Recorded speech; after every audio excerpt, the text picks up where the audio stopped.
미국 국무부의 고위 관리가 미국과 러시아 등이 맺은 미사일 기술 통제 체계를 북한의 대량 살상 무기 비확산의 중요한 도구로 인식하고 있다고 말했습니다. 한국과의 방위비 분담금 협상 문제는 아직 진행 중이며 중국 견제를 목적으로 한 미국의 대일본 무기 수출이 증가했다는 점도 강조했습니다. 함지하 기자가 보도합니다.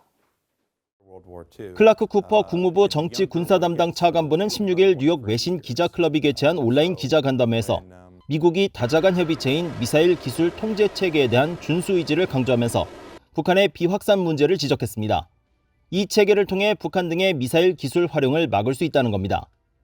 We certainly see the regime as an important non-proliferation tool to curb the spread of high-end missile use technologies to countries such as North Korea and Iran. We remain very laser focused on these and other non-proliferation concerns. 미사일 기술 통제 체계 MTCR은 미국과 러시아, 한국 등 35개 나라가 회원국인 다자간 협의체로 사거리 300km 이상, 탄두 중량 500kg 이상 모든 미사일과 무인기의 수출과 이전 등을 통제하고 있습니다. 쿠퍼 차관보의 발언은 북한의 미사일 수출이나 북한에게 미사일 기술을 이전하는 문제 등을 미사일 기술 통제 체계의 범주에서 다루고 있다는 점을 강조한 겁니다. 답보 상태를 이어가고 있는 한국과의 방위비 분담금 협상 문제에 대해서는 현재도 진행 중이라며 간략하게 답했습니다. She continues to meet with her Republic of Korea counterpart, Ambassador Chung Eun-bo, and working on negotiating an updated special measures agreement. And those consultations are ongoing.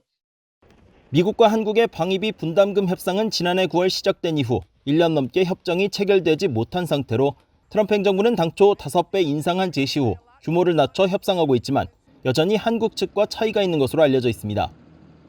일각에서는 양측의 방위비 분담금 합의가 내년 바이든 행정부 출범 후에 이뤄질 것이란 전망도 나옵니다.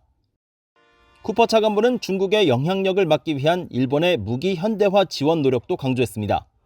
China's defense needs, of course, there are significant efforts there in the modernization space for Japan.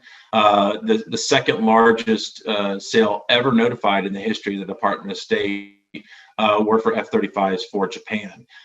쿠퍼 차관보는 미국은 일본의 역량과 요구 사항 등을 보고 있다면서 신종 코로나 바이러스 등으로 인해 물류와 운영 등의 도전이 있었지만 기존 계획에 따른 필요성은 바뀌지 않았다고 강조했습니다. BOE 뉴스 함지하입니다.